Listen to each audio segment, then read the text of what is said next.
Impagpanakkel ti Police Provincial Office at Ilocos Norte ti maysa kadagiti addaan ti kababaan na crime rate iti intero a Region 1. Kuna ti Provincial Director akaadwan kadagiti insidente iti probinsya ket mainaig ti vehicular incidents kang runaanen iti sasangbay ti holiday season ano sa dinno a manamnama ti panagnato ti bilang dagiti bumisita at turista. I'm very proud na isa tayo sa isa sa pinakamababa dito sa buong Region 1.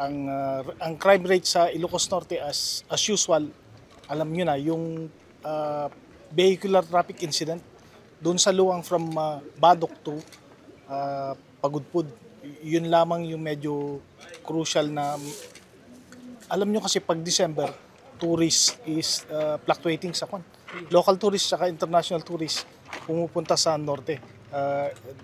That indicates yung economic movement na kakambal niya yung progress at saka yung public safety and security. Patyan pa iti Provincial Director nga ininoten na masolbar ti problema iti illegal na droga. Nupay kasta, may sakali na iget aban bantayan daket dagiti dakes sa substance nga aggapo iti ruwar ti probinsya.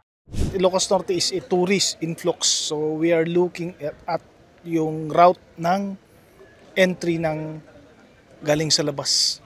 Nakita nyo naman dito sa norte, pababa ng halos pawala na yung illegal drugs. So hindi natin yan dinidiscount yung incoming na yung galing sa labas. Manageable. Kastoy met nga inladawan na ti kabuklan a sitwasyon digiti napasamak a krimen kang runaanen digiti shooting incidents kadagiti na dumadu mga ili. Innayon na nga agtultuloy ti panang solbarda kaditoy ken addan digiti ibilang da a person of interest. Nasken laeng nga gibasarda kadagiti napipigsa nga ebidensya. Medyo crucial yung information nyo. Medyo na-incline sa ganun. Hindi ko alam, mapagmahal nga yata ang mga Ilocano or medyo may endearing feelings. So yan naman ay we are on the top of it. Karamihan doon actually isa na lang ang pending namin pero more on malapit na kami siyang masolve. Yes. So yung recent mayroon naman kaming mga